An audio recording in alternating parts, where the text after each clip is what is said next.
सजदे के वक्त तकबीर कहना। हमसे अबुल नौमान मोहम्मद बिन फजल ने बयान किया, कहा हमसे हम्माद बिन ज़ैद ने, इन्होंने गिलान इब्न जरीर से, इन्होंने मदरफ बिन अब्दुल्ला बिन शकीर से, इन्होंने कहा मैंने और इमरान बिन हसीन ने हजरत अली इब्न अबी तालिब के पीछे नमाज पढ़ी, तो वो जब सजदे में जाते अल्लाहु अकबर कहते और जब सर उठाते तकबीर कहते, और जब 2 रकत पढ़कर उठे तो तकबीर कही। जब नमाज पढ़ चुके तो इमरान बिन हसीन ने मेरा हाथ पकड़ा और कहने लगे, आज इस शख्स ने यानी हजरत अली ने हजरत मोहम्मद सल्लल्लाहु अलैहि वसल्लम की नमाज याद दिला दी, या यूं कहा, आज इस शख्स ने हमको हजरत सल्लल्लाहु अलैहि वसल्लम की नमाज पढ़ाई।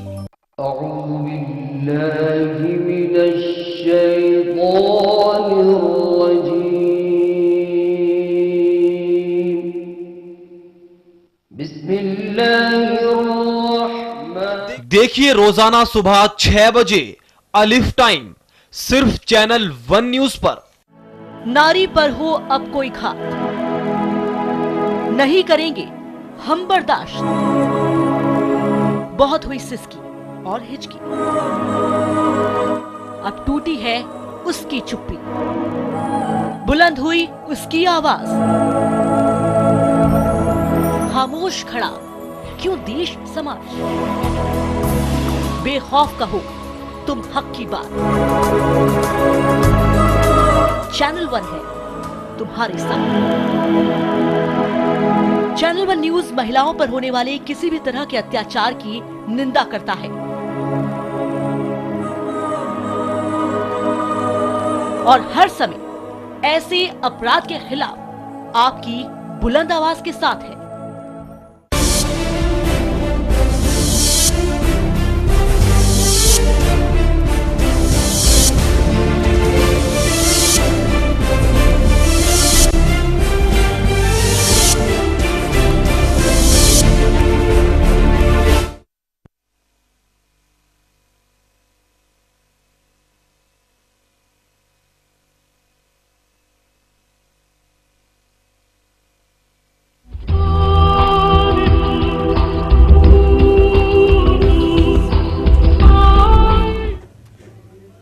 आदाब, मैं हूं ज्योत्सना और एक बार फिर हम हाजिर हैं अपने प्रोग्राम सदाए हक के साथ।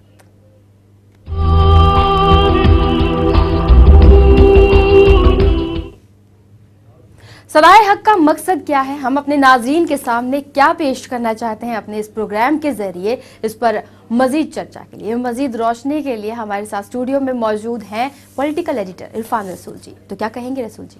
जाहिद तंग नजर ने काफिर जाना मुझे, काफिर ये समझता है मुसलमान हूँ मैं। इबादत गाह यानी उस मुक़द्दस सरजमीन पर हज़रत मरियम अलैहिस्सलाम का दाखिला हो जाता है।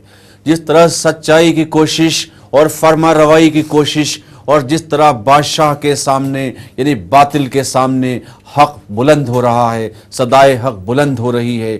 हज़रत मरियम अलैहिस्सलाम का दाखिला और एक कनीज़ की हैसियत से उनका दुआ करना कि बारगाह इलाही में उनका दाखिला हो और वो खिदमत कर सकें और वहाँ वो खिदमत अंजाम दे सकें जिसके सिले में उन्हें बहुत कुछ मिलने वाला है अल्लाह की तरफ से, परवरदिगार की तरफ से। लेकिन कोशिश ये की जा रही थी कि माँ की जुदाई कैसे हो, माँ की जुदाई के बारे में माँ को बताया जाए, बेटी को समझाया जाए कि माँ की जुदाई के बग़ैर तुम कैसे रह सकती हो। माँ दुआ कर रही है, या अल्लाह मुझे बेटी की जुदाई का गम बर्दाश्त करने की ताकत दे दे। बेटी इस बात की दुआ कर रही है कि मैं माँ से दूर जाऊँ तो मुझे भी ये बर्दाश्त करने की क़ुव्वत अता कर दे और मेरी माँ को भी इस मुसीबत मुश्किल दौर में कहीं न कहीं हिम्मत और हौसला दे दे। तो परवरदिगार की बारगाह में दोनों की दुआएं कबूल हो जाती हैं। हज़रत मरियम अलैहिस्सलाम का दाखिला मुक़द्दस इबादत गाह में हो जाता है, लेकिन फिर भी शैतान बादशाह हरूद जो नाखुदा, जो खुदाई का दावा करने वाला, अपनी कोशिश जारी रखता है। हक व बातिल की जंग जारी रहती है, लेकिन सदाए हक बुलंद रहेगा। बिल्कुल, सदाए हक बुलंद रहेगा। कल के दिन देखने को मिला कि हज़रत मरियम अलैहिस्सलाम ने अल्लाह से दुआ की, हे अल्लाह मुझे इतनी ताकत दे कि मैं अपनी माँ की जुदाई को बर्दाश्त कर सकूं और तेरा फरीज़ा अदा करूं। दूसरी तरफ माँ की मोहब्बत, जिसे अल्लाह की रज़ा की खातिर कुर्बान करने के लिए माँ राज़ी हो गई और अपनी बेटी को दीन की खिदमत के लिए इबादत खाने ले जाने की इजाज़त दे दी। क्या कहेंगे रसूल जी? जिस तरह हजरत ज़करिया अलैहिस्सलाम ने हजरत मरियम की वालदा हन्ना से कहा था कि तुम अपनी बेटी को अलविदा कह दो, बेटी को खुदा हाफिज कह दो, लेकिन हजरत ज़करिया ने साथ ही ये भी कहा कि जब जब बातिल के सामने हक बुलंद हुआ तो हक की बात को बुलंद किया गया, और कभी कलाम वही, कलाम इलाही, इरशाद रब्बानी झूठा नहीं हो सकता। अपनी बेटी हजरत मरियम को इजाज़त दो और उन्हें इबादत गाह में दाखिल होना है। वो ज़हीन बच्ची, वो समझदार बच्ची जिसके लिए पेशीन गोई की जा चुकी है, जिसके लिए बशारत दी जा चुकी है, सब कुछ होना है, सब कुछ मंजिल तक सबको पहुंचना है, अंजाम तक पहुंचना है। लेकिन बादशाह हरूद अपनी सल्तनत में ऐसा कैसे बर्दाश्त कर सकता? लिहाजा उसने अपने कबीले, अपने मानने वाले, अपने फॉलोअर्स को जगह जगह लगा रखा था कि इसमें भी कहीं अल्फाज की जंग, वर्ल्ड वार, कोल्ड वार और एक सर्द जंग की शुरुआत थी, ताकि ये बताया जा सके कि अब ये दूसरा ऐसा कदम है जो काबिल एतराज़ है, जो काबिल मजम्मत है। लेकिन लोगों ने हरगिज़ उनकी न मानी, उस बादशाह के हुक्म को ठुकरा दिया, उन लोगों की बात को हरगिज़ न समझा जो लोग बहकाने, वरगलाने और गुमराह करने की कोशिश कर रहे थे। उनकी बात मानी भी कैसे जाती, चूँकि ये तो वहदहू ला शरीक का पैगाम है, ये खुदा का पैगाम है, और खुदा का पैगंबर कभी झूठ नहीं बोलता। खुदा का पैगंबर जो पैगाम दे रहा है उसको लोग मान रहे हैं। ये मानने वाले वो लोग हैं जो हक परस्त हैं। एक तरफ फ़िरका परस्तों की जमात, एक तरफ मौका परस्तों की जमात, एक तरफ हक परस्त की जमात, जो तादाद में बज़ाहिर कम हों लेकिन उनकी हक की आवाज़ बुलंद है। और हज़रत मरियम अलैहिस्सलाम बड़ी शान से मुक़द्दस इबादत गाह में, मुक़द्दस सरज़मीन में दाखिल होती हैं। ये आज हम पेश करेंगे, ये आज हम दिखाएंगे, लेकिन यह सिलसिला कई रोज़ से जारी है, मुसलसल जारी रहेगा। हम इसको और आगे भी पेश करेंगे, लेकिन आज जो हम पेश करने जा रहे हैं उसमें हज़रत मरियम अलैहिस्सलाम का दाखिला यरूशलेम में इबादत गाह में, जो आज इस प्रोग्राम का एक अहम मोड़ है और इंतहाई नाजुक तरीन मोड़ है। हक और बातिल की जंग है, लेकिन सदाए हक सर बुलंद है। बिल्कुल, लेकिन रसूल जी जानना चाहेंगे यहाँ की इबादत गाह में आखिर औरतों के दाखिल होने पर इस तरह से रोक क्यों लगाई गई? क्यों ये उस वक्त के हालात भी थे, तारीख गवाह है, तारीख शाहिद है, तारीख की वरक गर्दानी करो, आज भी पता चलता है कि उस वक्त भी कोशिश की गई थी, आज भी कोशिश की जा रही है हटाने की, अलग करने की। आज भी नफरत का बीज बोया जा रहा है। उस वक्त भी ऐसे लोग थे, शैतान की औलादें आज भी हैं, कल भी शैतान था। बादशाह हरूद हो, नमरूद हो, शद्दाद हो, कारून हो, ये सब तारीख में आते हैं, अपनी अपनी सल्तनत में हक की आवाज़ दबाने की कोशिश करते रहे। लेकिन ये कोशिश उस वक्त भी हो रही थी कि एक खातून को, एक औरत को किस तरह इबादत गाह में दाखिल कर दिया जाएगा, जिस इबादत गाह में आज तक कोई औरत दाखिल नहीं हुई। लेकिन हज़रत ज़करिया अलैहिस्सलाम सच्चाई बयान कर रहे हैं, सबको बता रहे हैं कि इसमें कोई हर्ज नहीं है, इसमें कोई कबाहत नहीं है। ऐसा क्यों तुम लोग कह रहे हो? पाकीज़गी के साथ, पाक दामनी के साथ, पर्दे के साथ, शर्म हया के साथ अगर कोई भी खातून इबादत गाह में दाखिल होती है तो उसमें कोई हर्ज नहीं। आज भी मक्के में, मदीने में औरतें नमाज पढ़ती हैं साथ में, पर्दे के साथ। तो ये सिलसिला अब तक जारी है। ये पैगाम देने की उस वक्त कोशिश इसलिए की गई थी कि दुनिया खातून के मर्तबे को, औरत के दर्जे को समझ सके, और ये जो गुमराह कर रहे हैं लोग उनको बेनकाब किया जा सके। जो लोग सिर्फ औरत को एक इस तरह गुलाम समझते हैं और गुलामी की ज़िंदगी गुजारने पर मजबूर करते हैं, उन लोगों पर एक तमाचा है कि औरत का वो दर्जा, वो मकाम तारीख़ इस्लाम ने उस वक्त बता दिया है, आज हमें समझने की ज़रूरत है। आज दुनिया कश्मकश में है, दुनिया के हालात ऐसे हैं कि एक मसला बना हुआ है कि एक औरत का मकाम या उसका दर्जा क्या हो। इस्लाम ने 1400 साल पहले ये बात तय कर दी थी, एक खातून, एक औरत का दर्जा क्या होना चाहिए, किस तरह इफ़्फ़त व इस्मत की बात हो, किस तरह दर्जात और मरातिब को बुलंद किया जा सके। लेकिन बात तो हज़रत ज़करिया अलैहिस्सलाम की ही मानी गई और हज़रत मरियम अलैहिस्सलाम वहाँ दाखिल हो गई जो अल्लाह ने कुरान में पहले बता दिया है और सदाए हक बुलंद कर गई। बिल्कुल, सदाए हक बुलंद कर गई। इस सिलसिले को आगे बढ़ाते हुए जान लेते हैं अगली हकीकत को।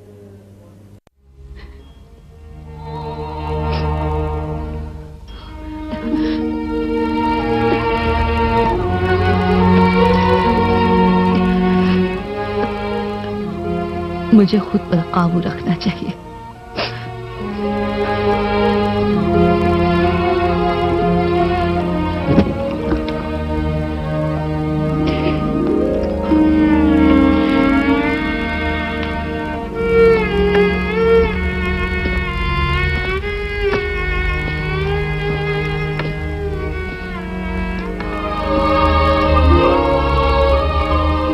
मरियम, अपनी मां से खुदा हाफिज कहो।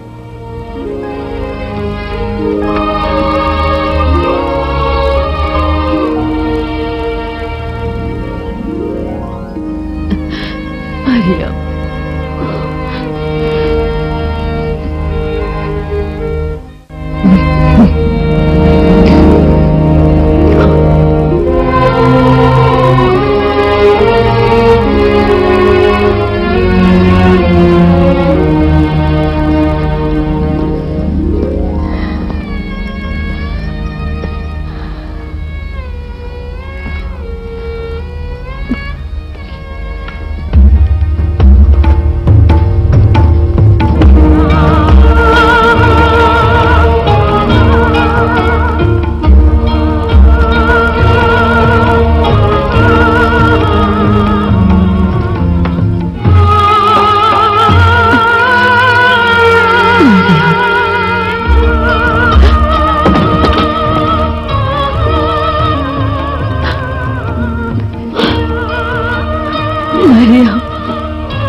खुदा हाफिज मेरी जान,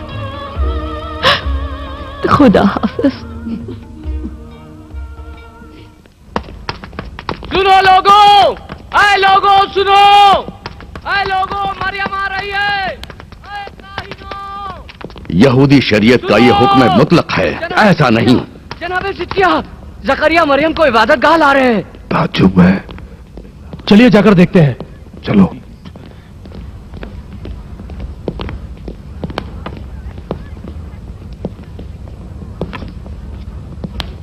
नहीं जानता, बिल्कुल नहीं जानता हूं इन सब को बर्दाश्त कर पाऊंगा या नहीं।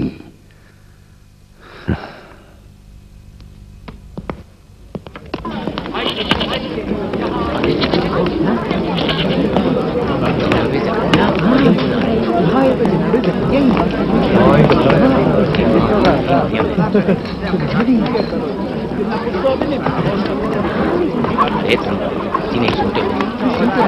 क्या कर रहे हो? मैं क्या कर रहा हूँ? नहीं नहीं, ये ठीक नहीं है। अरे तुम मरियम है? हाँ मरियम है।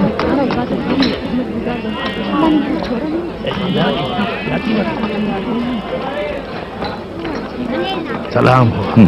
सलाम। खूब ज़करिया, बिल आखिर तुमने अपना काम अंजाम दे ही दिया। बहुत खूब।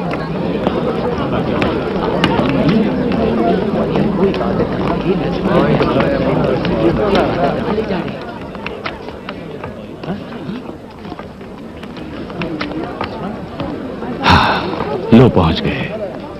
ये है इबादत गाह।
हजरत जकरिया हजरत मरियम को इबादतगाह ले आए और जो देखने वाली बात थी वो साफ तौर पे नजर आई कि एक लड़की के आने से कहीं ना कहीं जो काहिन थे वो नाखुश नजर आ रहे थे। क्या कुछ कहेंगे रसूल जी? जिस तरह आपने देखा हजरत जकरिया अलैहिस्सलाम से बादशाह हरूत के कबीले का एक शख्स ये कह रहा है बिलाखिर जकरिया तुम मरियम को इबादतगाह में ले ही आए। जिस तरह पहले हम लोगों ने कहा कि सच तो हमेशा सच रहता है और सच की सदा बुलंद रहती है, पैगंबर इस्लाम हज़रत ज़करिया अलैहिस्सलाम उस चीज़ में कामयाब हुए कि उनको हज़रत मरियम अलैहिस्सलाम को आइंदा की जो भी प्लानिंग या आइंदा की जो भी चीज़ें तारीख़ इस्लाम में हैं उनके तहत इबादतगाह तक पहुँचा दिया। अब बादशाह का वो कबीला सकते में है, हैरत में है और खामोश खड़ा सब कुछ देख रहा है। बिल्कुल, लेकिन रसूल जी जिस तरह से देखने को मिला कि लगातार लोग मुखालफत कर रहे थे औरतों के इबादतगाह में आने से। आज भी मुखालफत हो रही है। आप देखिए बादशाह का वो कबीला, वो कुनबा, वो लोग सामने खड़े हुए, लेकिन उन्हें लगता है कि सच को अब बहुत दबाया नहीं जा सकता, सच की आवाज़ को दबाया नहीं जा सकता। हज़रत मरियम की वालदा को समझाने की कोशिश की गई, हज़रत ज़करिया को बताने की कोशिश की गई, लेकिन कहीं भी उनको कामयाबी हासिल न हो सकी। जब उनको लगा कि अब उनको शिकस्त होगी, अब उनकी हार होगी, तो वो खामोश खड़े मायूस इन चीज़ों को देख रहे हैं कि हज़रत ज़करिया अलैहिस्सलाम हज़रत मरियम अलैहिस्सलाम को इबादतगाह में मुक़द्दस सरज़मीन पर दाखिल करने में कामयाब हो गए। ये हज़रत मरियम अलैहिस्सलाम की दुआ थी और हज़रत मरियम अलैहिस्सलाम की माँ की दुआ थी, और दोनों ने परवरदिगार से, दोनों ने खुदा से ये दुआ की थी कि दोनों को ये जुदाई का गम बर्दाश्त करने की ताकत दे दे अल्लाह। हज़रत ज़करिया अलैहिस्सलाम जो पैगंबर इस्लाम है वो सारी चीज़ें अल्लाह के पैगाम के मुताबिक समझ रहे थे, वो अपना कदम बढ़ा रहे थे। इसका मतलब ये हुआ कि सच्चाई की तरफ बढ़ते रहना चाहिए, सब्र करना चाहिए, कामयाबी उसी की होगी जिसके कदम सच्चाई की तरफ बढ़ रहे हैं।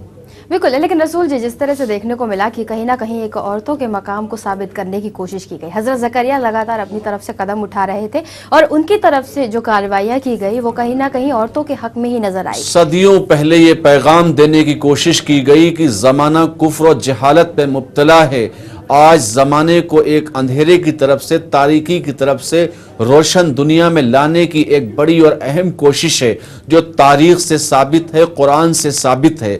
उस कोशिश में ये एक बहुत बड़ी कामयाबी है, क्योंकि अल्लाह का, खुदा का पैगाम, ऊपर वाले का, आसमान वाले का, ज़मीन आसमान वाले का जो मालिक है, उसका जो पैगाम है वो दुनिया में देने की जो कोशिश हज़रत ज़करिया अलैहिस्सलाम ने की, जो ज़र्रे ज़र्रे और कायनात का मालिक है, उसका पैगाम एक पैगंबर दुनिया को दे रहा है, उम्मत को दे रहा है, लोगों को ये बता रहा है कि हज़रत मरियम अलैहिस्सलाम इबादतगाह में दाखिल होंगी, उससे अजीम सिलसिला इस दुनिया का चलेगा, क्योंकि मसीह की आमद होगी, मसीह की तशरीफ आवरी होगी, मसीहा दुनिया में आएंगे। लेकिन जो लोग झूठ पर चल रहे हैं, जो लोग सच्चाई को नहीं मानते हैं, वो डर रहे हैं कि मसीहा आएगा, तख्त व ताज छिन जाएगा, दौलत, हुकूमत, सल्तनत सब चली जाएगी, लेकिन उनकी हरगिज न चल सकी जो पैगंबर के खिलाफ थे। बिल्कुल, यहाँ रुक रहे हैं एक छोटे से ब्रेक के लिए, ब्रेक के बाद फिर हाजिर होंगे।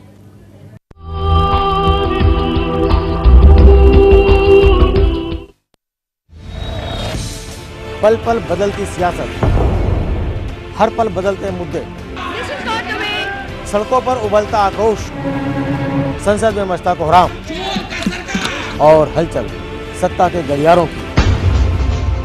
हर खबर पर है हमारी नजर, क्योंकि इसे बनना है आपका एजेंडा। देखिए न्यूज लाइन मेरे साथ सोमवार से शुक्रवार रात 8 बजे सिर्फ चैनल 1 न्यूज पर।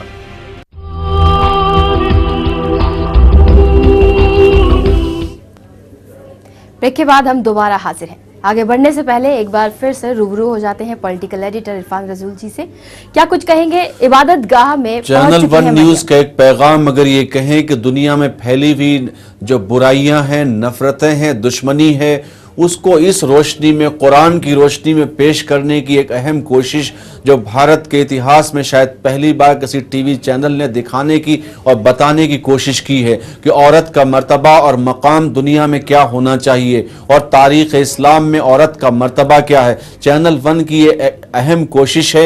यकीनन हमारे नाजरीन, हमारे व्यूवर्स, हमारे दर्शक इसको देखकर हमें अपनी राय ज़रूर देंगे। हमें लगता है ज्योत्सना कि ये बताने की कोशिश की गई है कि औरत को दबाने, धमकाने और डराने की कोशिश न की जाए। वो मर्दों के बराबर शाना बशाना हर जगह चल सकती है, जा सकती है, रह सकती है, बशर्ते कि पर्दे की बुनियाद पर और उसूल की बुनियाद पर और दस्तूर की बुनियाद पर हो।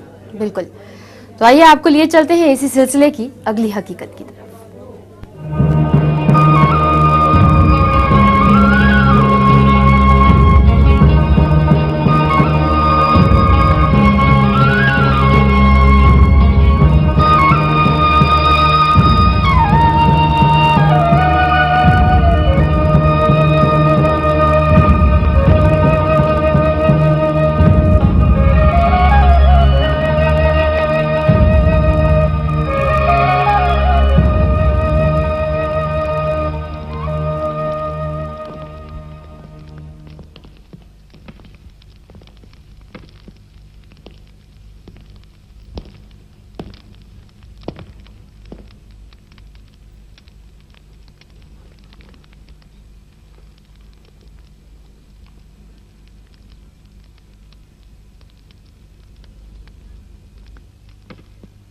इबादतगाह सुलेमान में खुशामदीद।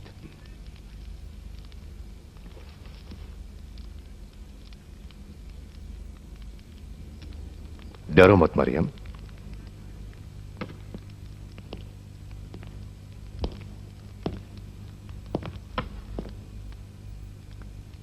यहां कुद्स है।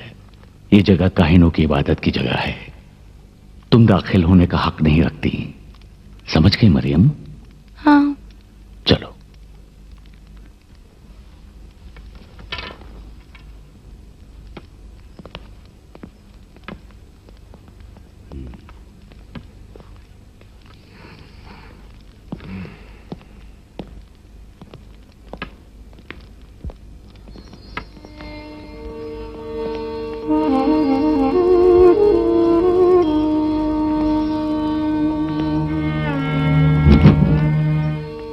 देखो मरियम, ये तुम्हारा हुजरा है।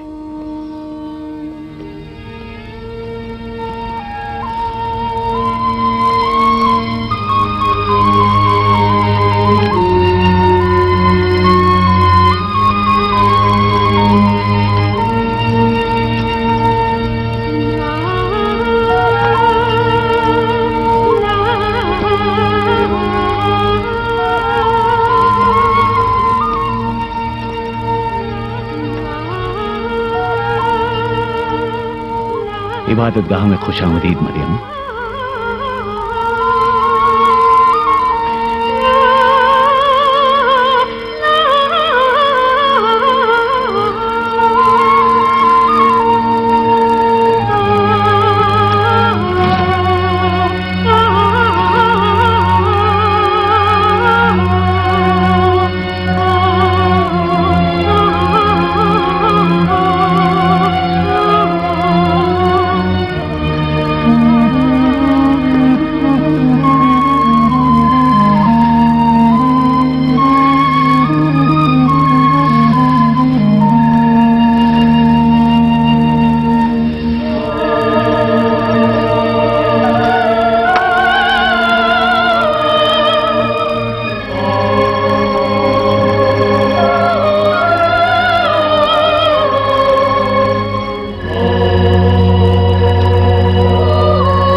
दुआ करूंगी कि आप रूही कसालत से शिफा पाएं।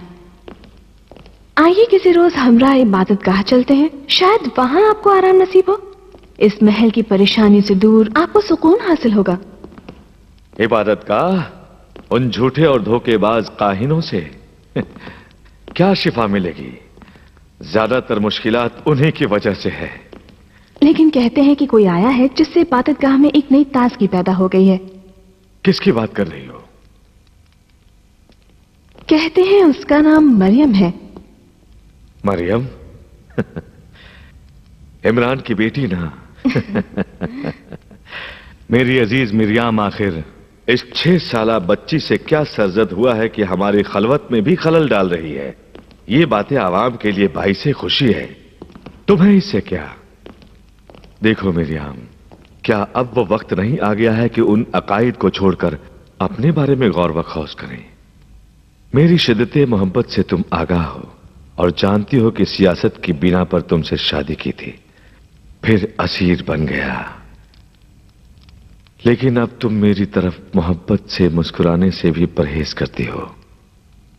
क्या यही इज़्दिवाज का हक है? क्या कभी आपने किसी को अपने बाप के कातिल के साथ मुस्कुराकर मोहब्बत की गुफ्तगू करते सुना है?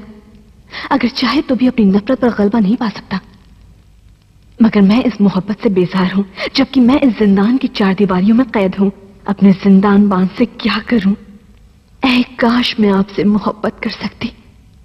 आपसे इंतकाम लेने की तवानाई नहीं है मुझ में। मैं सिर्फ आपको अपनी मोहब्बत से महरूम रख सकती हूं।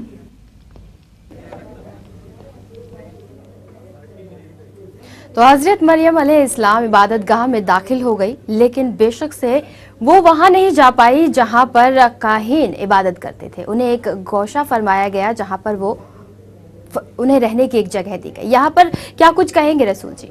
काश मोहब्बतों की ऐसी फजा बने कि इंसान इंसान से मोहब्बत करे।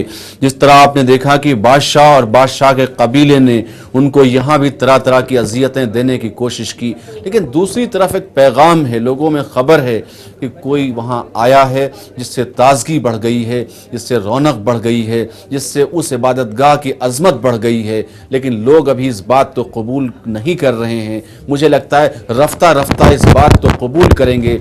जैसे जैसे सिलसिला आगे बढ़ेगा वो इसके कायल होंगे, अपना अकीदा बदलेंगे, अपने अकीदे में तब्दीली लाएंगे और हक को ज़रूर मानेंगे और सदाए हक को पहचानेंगे। बिल्कुल, सदाए हक को पहचानेंगे। बहुत बहुत शुक्रिया रसूल जी इस मज़ीद चर्चा के लिए। तो आज सदाए हक में हज़रत मरियम के ज़रिए जो हमें मिला पैगाम, उससे साफ तौर पे नज़र आता है कि औरतों के हक में लगातार कवायदें शुरू हो चुकी थी, उस दौर में भी और आज भी हो रही हैं। तो आज बस इतना ही, कल हम फिर हाजिर होंगे इस हकीकत के साथ। तब तक के लिए दीजिए इजाज़त।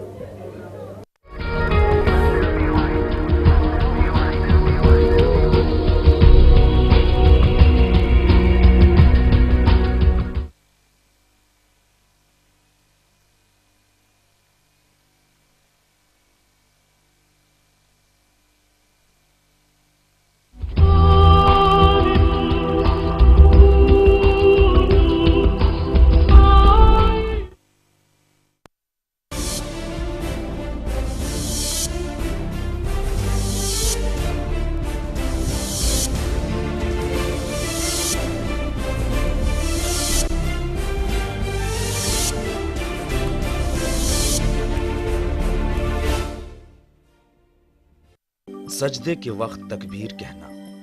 हमसे अबुल नौमान मोहम्मद बिन फजल ने बयान किया, कहा हमसे हम्माद बिन ज़ैद ने, इन्होंने गिलान इब्न जरीर से, इन्होंने मतरफ बिन अब्दुल्ला बिन शकीर से, इन्होंने कहा मैंने और इमरान बिन हसीन ने हजरत अली इब्न अबी तालिब के पीछे नमाज पढ़ी, तो वो जब सजदे में जाते अल्लाह अकबर कहते और जब सर उठाते तकबीर कहते, और जब 2 रकत पढ़कर उठे तो तकबीर कही।